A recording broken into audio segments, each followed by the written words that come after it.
और सुशासित नीतियों से समृद्ध मध्य प्रदेश का निर्माण कर रहे हैं।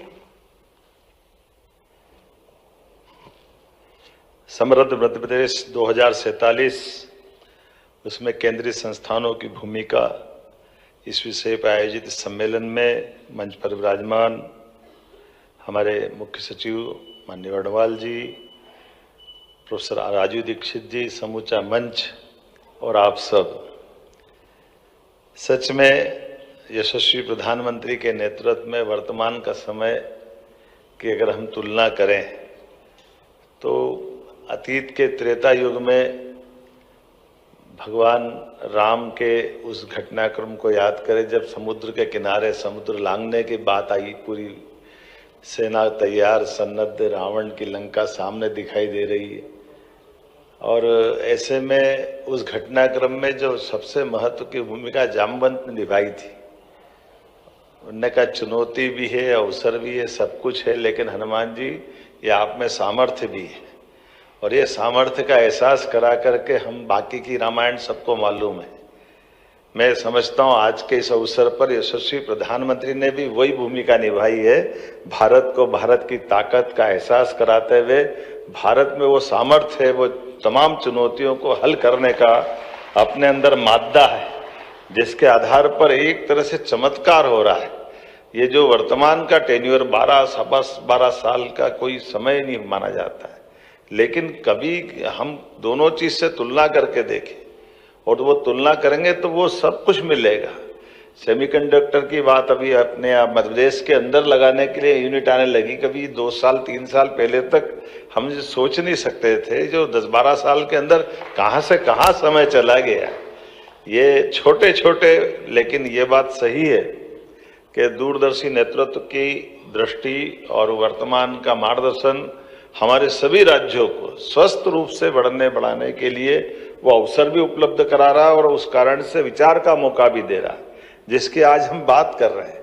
आमतौर पर जिस प्रकार का ये समय है और इस समय में मैं मान के चलता हूं कि यह बात सही है कि हमारे काफी विद्वानों ने अपने अपने संस्थानों की गतिविधि को लेकर के वो बताने जा रहे थे। संतोष जी बार बार उनको कह रहे छोटा 1 मिनट में, अब आदमी इतना तैयारी करके आए, वो क्या बताए 1 मिनट में क्या छोड़े, उसके मन में भी दुविधा है। लेकिन ये मेरे को भी अच्छा लग रहा था कि संस्थान का हेड मौजूद है, आप शायद वो काउंटिंग करा रहे हो उनके माध्यम से कि वो अपनी बात करते हुए अपनी उपस्थिति के आधार पर अपने मन के बाकी के दूसरे सत्र में विस्तार से बात करेंगे।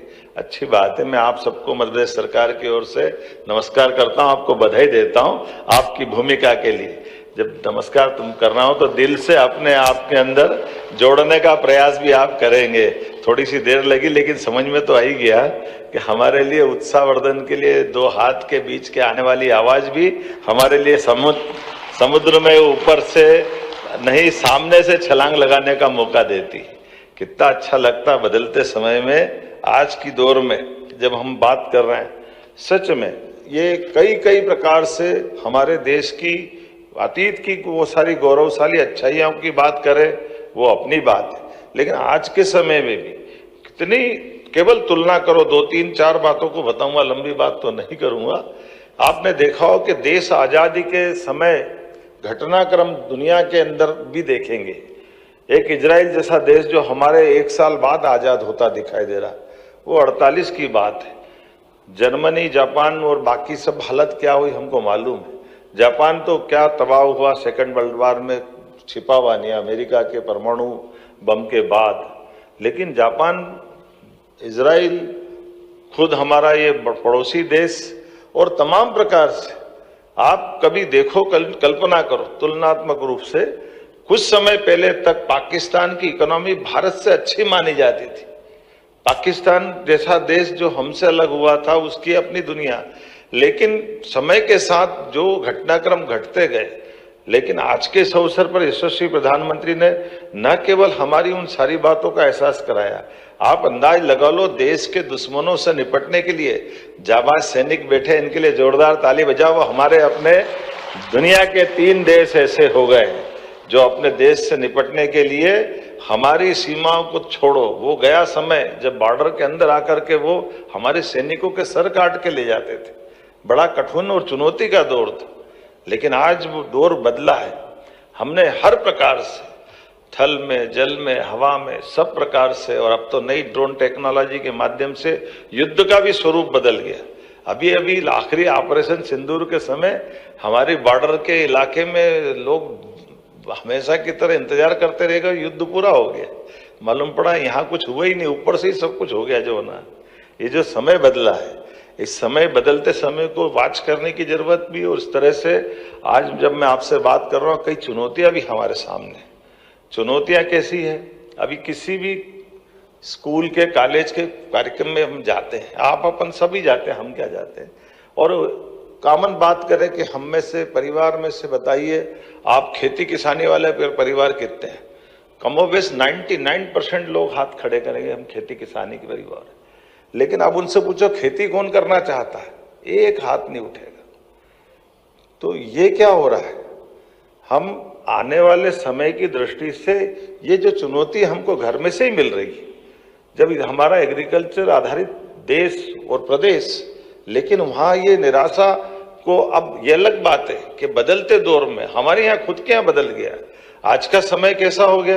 अगर मैं मध्य प्रदेश के संसाधन की दृष्टि से देखूं तो 55 साल में 1956 में मध्य प्रदेश आजाद हुआ और मध्य प्रदेश बना है, और 2002-3 तक इरिगेटेड एरिया केवल 7.5 लाख हेक्टेयर था, और 7.5 लाख हेक्टेयर में 55 साल लग गए। और ये वही स्थिति जैसे गेहूं के उत्पादन में और बाकी समय पे विदेश पे हमारी निर्भरता है। लेकिन समय कितना तेजी से बदला, और अपने इस वर्तमान के समय को जानते पहचानते हुए कि आज की स्थिति में मध्य प्रदेश के अंदर जो हमने नदी जोड़ो अभियान का नया प्रयोग किया है, वाकई प्रधानमंत्री जी को धन्यवाद देना चाहेंगे, जिनने इरिगेटेड एरिया बढ़ाने के लिए नदी के संसाधन प्राकृतिक रूप से भले ही हो, लेकिन इनकी जल रचनाओं का लाभ हमको अपने राज्य में क्यों नहीं उठाना चाहिए?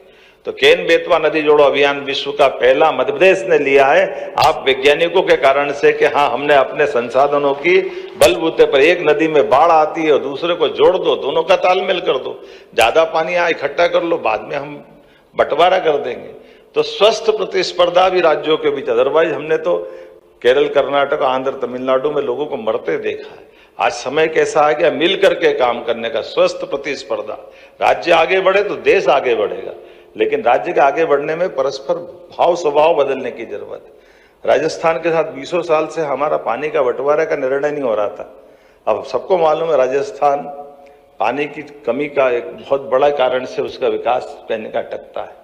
लेकिन पीकेसी योजना के माध्यम से हमने पार्वती काली सिंह चंबल योजना का जल देकर 15 जिले उनके, 15 जिले हमारे। हनुमान जी की जब बात चली तो हनुमान जी पे 2 और उनके गुण है। हम सब ने हनुमान चालीसा पढ़ा होगा, अष्ट सिद्धि 9 निधि के दाता।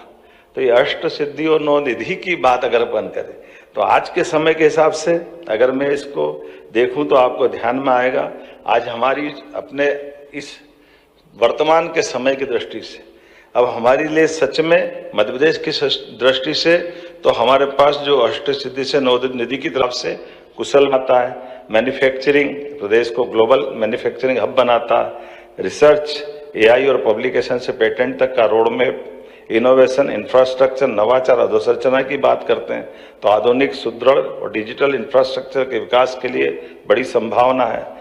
डिजिटलाइजेशन, एआई और डिजिटल पब्लिक को हमारे इंफ्रास्ट्रक्चर से जोड़ करके सुशासन की तरफ जाने का मार्ग मिलता है। और इसी प्रकार से डेवलपमेंट, ह्यूमन कैपिटल, आत्मनिर्भरता, ये प्रत्येक क्षेत्र में, और इसी के साथ साथ भविष्य की दृष्टि से हमारे अपने राज्य के अंदर विकास की संभावना में रोजगार, निवेश, उत्पादन, निर्यात, उद्यमशीलता, नवाचार, सुशासन, क्षेत्रीय असंतुलन को संतुलित करते हुए समावेशी विकास की तरफ बढ़ने के लिए ये दोनों प्रकार से हम बढ़ेंगे तो निश्चित रूप से आज के समय में मध्य प्रदेश के साथ भारत सरकार के संस्थानों ने जो अपनी मौजूदगी दिखाई और भविष्य का रोड मैप लेकर आए, मैं आप सबको भी बधाई देना चाहूँगा।